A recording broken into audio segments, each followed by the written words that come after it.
وہ قومیں جن میں ہم سے زیادہ مسائل تھے، جن میں ہم سے زیادہ یا برابر کی پسماندگی تھی، وہ قومیں جو ہم سے زیادہ ان کے اندر کرپشن تھی، ایک ایک کر کے وہ ساری قومیں ہم سے آگے نکل گئی ہیں۔ اور ہم کیوں پیچھے رہ گئے ہیں؟ میرے نزدیک اس کی صرف دو وجوہات ہیں۔ پہلی وجہ یہ ہے کہ ہم پاکستان میں آئینی اور جمہوری نظام کو برقرار نہ رکھنے کی وجہ سے اتحاد اور یگانگت قائم نہیں رکھ سکے۔ ہم نے آدھا پاکستان کھو دیا، اور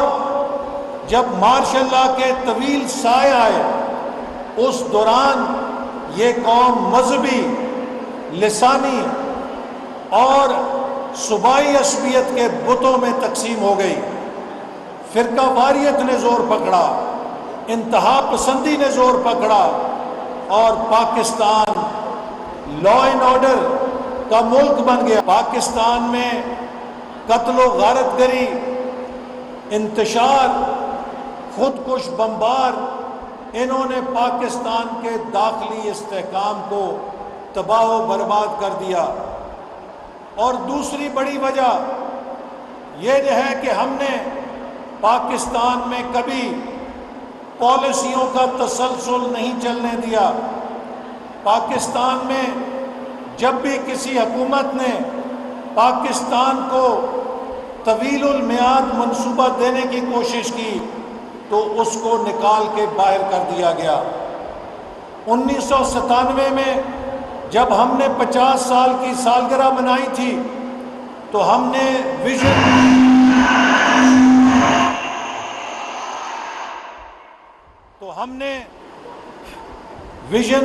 2010 کا پروگرام بنایا، اور اس ویژن 2010 کا مقصد یہ تھا کہ پاکستان کو 2010 تک ہم ایک اپر مڈل انکم ملک بنائیں۔ لیکن 2 سال کے بعد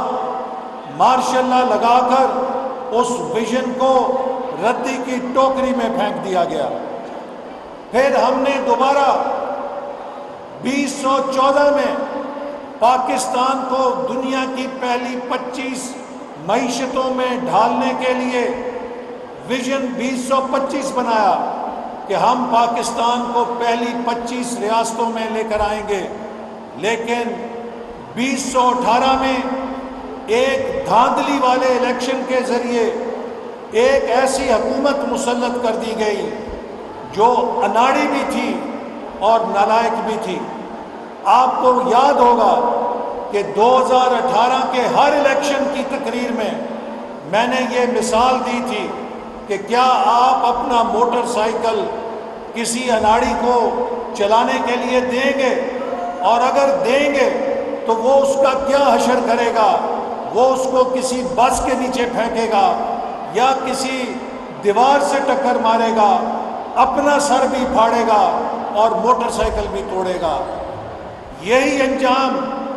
آج پاکستان کا ہوا ہے کہ جس میں نیا پاکستان کے نام پر ایک اناڑی پاکستان کی گاڑی پہ سوار ہوا، اس نے اپنا سر بھی پھوڑا ہے اور پاکستان کی معیشت کا بھی انجر بنجر کر کے وہ ایک سائیڈ پہ چلا گیا ہے۔ لیکن انشاءاللہ تعالی اس ملک کو ہم نے دوبارہ اپنے پیروں پہ کھڑا کرنا ہے اور پاکستانی قوم کو ایک ایسا پلیٹ فارم دینا ہے، پاکستان کے نوجوانوں کو ایک ایسا پلیٹ فارم دینا ہے کہ جس سے یہ نوجوان اگلے 25 سالوں میں اپنی بہترین صلاحیتوں کو بروئے کار لا کے جب پاکستان 100 سال کا ہوگا تو اسے دنیا کے پہلے 10 ملکوں کے اندر انشاءاللہ شامل کر کے دکھائیں گے، کیونکہ پاکستان کے نوجوان ہنرمند بھی ہیں، ذہین بھی ہیں، اور ان کے اندر اس ملک سے محبت کوٹ کوٹ کر بھی بھری ہے۔ آج ہماری نسل کا صرف یہ فرض ہے کہ ہم اپنے نوجوانوں کو زندگی میں دوڑنے کے لیے اور ترقی کرنے کے لیے وہ تمام اسباب دے کر جائیں جس سے وہ پاکستان کو دنیا کا صف اول کا ملک بنا سکیں۔ اسی لیے کل جو بجٹ ہم نے پیش کیا ہے، اور خاص طور پہ میری وزارت نے جو پاکستان کا ترقیاتی بجٹ بنایا ہے، میں آپ کو یہ بات نہایت خوشی کے ساتھ کہہ سکتا ہوں کہ وزیر اعظم شہباز شریف صاحب کے ویژن کے مطابق ہم نے ہائر ایجوکیشن کمیشن کے بجٹ میں 68% 68% اضافہ کیا ہے، جو گزشتہ ہمارا ٹارگٹ نظر ثانی جو تھا کر کے 23 ارب میں ہمیں ورثے میں ملا تھا، ہم نے 23 ارب سے اس ٹارگٹ کو 44 ارب روپے سے زیادہ کر دیا ہے۔ اور ہمارا یہ ویژن ہے کہ پاکستان کے ہر ضلع کے اندر کم از کم ایک یونیورسٹی کیمپس بننا چاہیے، تاکہ کوئی غریب آدمی کا بیٹا یا کوئی غریب آدمی کی بیٹی اس لیے محروم نہ رہ جائے کہ اس کے ماں باپ اسے ہاسٹل کی مہنگی تعلیم دلانے کے اخراجات برداشت نہیں کر سکتے۔ ہمارا فرض ہے کہ ہم ہر پاکستان کے نوجوان کو اس کی صلاحیت کے مطابق اعلیٰ تعلیم اور فنی تعلیم کے موقع فراہم کریں۔ اسی مشن کے تحت ہم انشاءاللہ تعالی اس سال نوجوانوں کی فنی تعلیم کے لیے 250 ووکیشنل ٹریننگ انسٹیٹیوٹس قائم کرنے کا منصوبہ بھی شروع کر رہے ہیں، تاکہ ہمارا کوئی نوجوان خالی میٹرک ایف اے یا انڈر میٹرک اگر ہنر نہیں ہے تو بے روزگار نہ رہے، وہ فنی تعلیم حاصل کرے، وہ ہنر سیکھے اور روزگار حاصل کرے۔ اور وہ نوجوان جو اعلیٰ تعلیم حاصل کرنا چاہتے ہیں، ان کے ضلع کے اندر کم از کم ایک یونیورسٹی ہو جو ان کو زندگی کی دوڑ میں آگے بڑھنے کے لیے موقع دے سکے۔ اسی طرح ہم اس سال انشاءاللہ تعالی میرٹ اسکالرشپ کے ساتھ ساتھ میرٹ پہ طالب علموں کو لیپ ٹاپ تقسیم کرنے کی اسکیم بھی دوبارہ شروع کر رہے ہیں۔ لیکن حکومت کے پاس اتنے پیسے نہیں کہ وہ ہر نوجوان کو مفت لیپ ٹاپ دے سکے۔ یہ لیپ ٹاپ میرٹ کے اوپر چند نوجوانوں کو ملیں گے، لیکن باقی نوجوانوں کے لیے ہم ایک اسکیم شروع کر رہے ہیں۔ جیسے آپ آسان قسطوں کے اوپر گاڑی خرید سکتے ہیں، کار خرید سکتے ہیں، ہر یونیورسٹی کا نوجوان آسان قسطوں کے اوپر لیپ ٹاپ بھی حاصل کر سکے گا۔ چونکہ آنے والا وقت ڈیجیٹل ٹیکنالوجی کا علم ہے اور دور ہے، ہمارا فرض ہے کہ ہم اپنے نوجوانوں کو اس ڈیجیٹل ریولوشن کے لیے تیار کریں۔ آج نوجوان اپنے لیپ ٹاپ پہ بیٹھ کے لاکھوں روپے مہینے کما رہے ہیں۔ اگر وہ سکل سیکھ لیں جس کے ذریعے وہ ڈیجیٹل اکانومی کا ورکر بن سکتے ہیں، تو وہ اپنے گھر میں بیٹھ کے، ہماری بچیاں اپنے گھر میں بیٹھ کے ہزاروں لاکھوں روپے مہینے کی آمدنی کما سکتی ہیں۔ اس مقصد کے لیے ضروری ہے کہ ہم ان غریب مستحق نوجوانوں کو وہ انسٹرومنٹ دیں، وہ ہتھیار دیں کہ جس سے یہ کامیاب ہو سکتے ہیں۔ اس کے ساتھ ساتھ اب میں جو آج کا موضوع ہے پیغام پاکستان، اس کے حوالے سے بھی نوجوانوں آپ سے کچھ بات کرنا چاہتا ہوں۔ پاکستان جو اسلام کے نام پہ بنا تھا، آج بدقسمتی ہے کہ اس ملک کے اندر عدم برداشت اور انتہا پسندی کے نتیجے میں ہزاروں لوگ اپنی جانیں کھو بیٹھے ہیں۔ امن اور ترقی کا چولی دامن کا ساتھ ہے۔ اسلام کا نام اللہ کے نام کے ساتھ ہے، اللہ کی شان ہے، اور سلام کا نام اللہ کا ہے، اور اللہ کے اس نام سے ہمارا دین اسلام ہے، جس کا مطلب امن بنتا ہے، سلامتی بنتا ہے، لیکن آج کچھ لوگ اسلام کے نام کو غلط مطلب دے کے اپنی سیاست چمکانے کے لیے مسلمانوں کو مسلمانوں سے لڑاتے ہیں، اسلام کو تشدد کا مذہب ثابت کرنے کی کوشش کرتے ہیں، جبکہ اسلام بھائی چارے کا اور محبت کا مذہب ہے۔ میرے نوجوانوں، قرآن مجید میں اللہ تعالیٰ نے ہمیں بتایا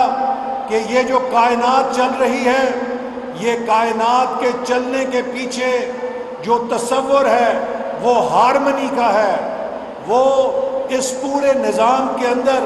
اگر ہارمنی نہ ہو تو ستارے ستاروں سے ٹکرا جائیں، چاند زمین سے ٹکرا جائے، سورج کے ساتھ ستارے ٹکرا جائیں اور یہ پورا نظام کائنات تخریب کا شکار ہو جائے۔ یہ کائنات کا نظام اس لیے چل رہا ہے کہ ہر کوئی اپنے مدار کے اندر ایک نظم کے ساتھ اور ہارمنی کے ساتھ کام کر رہا ہے۔ سورج، چاند اور ستارے ایک دوسرے کی معاونت کے ساتھ اس کائنات کو استحکام دے کر کھڑے ہیں۔ یہی وہ اصول ہے جو اللہ تعالیٰ نے انسانوں کی زندگی کو کامیاب کرنے کے لیے دیا ہے۔ اگر ہم اپنی زندگی میں انتشار لائیں گے، امن نکال دیں گے، ہارمنی نکال دیں گے، تو پھر انسان کی زندگی کا نظام بھی ٹوٹ پھوٹ کا شکار ہو جائے گا۔ اسلام نے قرآن مجید کے اندر اللہ تعالیٰ نے کہا کہ میں نے تمہیں مختلف قوموں اور قبیلوں کے اندر تقسیم کیا ہے، اور اگر میں چاہتا تو سب کو ایک جیسا بنا دیتا۔ تو لہٰذا ڈائیورسٹی کو اور ہمارے اندر مختلف شناختوں کو قرآن مجید نے بھی تسلیم کیا ہے، جس کا مطلب یہ ہے کہ یہ اللہ تعالیٰ کی منشا ہے کہ ہم مختلف شناختوں کے ساتھ زندہ رہیں، لیکن اللہ تعالیٰ نے یہ کہا ہے کہ یہ شناخت تمہاری پہچان کے لیے ہے، یہ تمہیں تعصب پہ نہ مجبور کرے، تمہاری یہ شناخت حق اور سچ سے تمہیں محروم نہ کرے، انصاف سے محروم نہ کرے۔ لہٰذا ان شناختوں کو بھی ہم نے ہارمنائز کرنا ہے، جیسے کہ کائنات کے اندر مختلف گلیکسیز ہیں، ستارے ہیں، ان کا وجود علیحدہ ہے، لیکن سب وہ ایک نظم کے اندر پروئے ہوئے ہیں اور وہ اس کائنات کو چلا رہے ہیں۔ اسی طرح ہم جس شناخت کے حامل ہیں، ہمارا جو بھی مذہب ہے، ہماری جو بھی زبان ہے، ہمارا جو بھی فرقہ ہے، ہماری جو بھی برادری ہے، ہم نے اس شناخت کو قائم رکھتے ہوئے ایک دوسرے کے ساتھ مددگار بن کے اس دنیا کے نظام کو بھی ویسے ہی کامیابی سے چلانا ہے جیسے کائنات کا نظام چل رہا ہے۔ یہ ہے اللہ تعالیٰ کی منشا،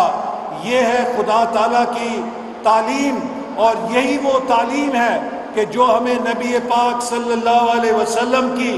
زندگی سے ملتی ہے۔ انہوں نے ہر موقع کے اوپر ثابت کیا کہ تشدد کے اوپر آپ نے امن کو ترجیح دی، آپ نے ہمیشہ بدلے کے اوپر معاف کرنے کو ترجیح دی۔ یہ ہے آپ کی زندگی کا اسوہ۔ جب آپ نے مکہ فتح کیا تو وہ سارے لوگ کانپ رہے تھے، ان کی ٹانگیں کانپ رہی تھیں کہ جنہوں نے نبی کریم صلی اللہ علیہ وسلم کو اور ان کے ماننے والوں کو مکہ کی گلیوں میں تشدد کا نشانہ بنایا تھا، لیکن آپ صلی اللہ علیہ وسلم نے ان سے کہا کہ جیسے حضرت یوسف علیہ السلام نے اپنے بھائیوں کو معاف کیا تھا، میں بھی تم سب کو آج کے دن معاف کرتا ہوں۔ یہ وہ سبق ہے ہمارے لیے کہ اللہ تعالیٰ نے ہمیں اس زندگی میں عدل کی تعلیم دی۔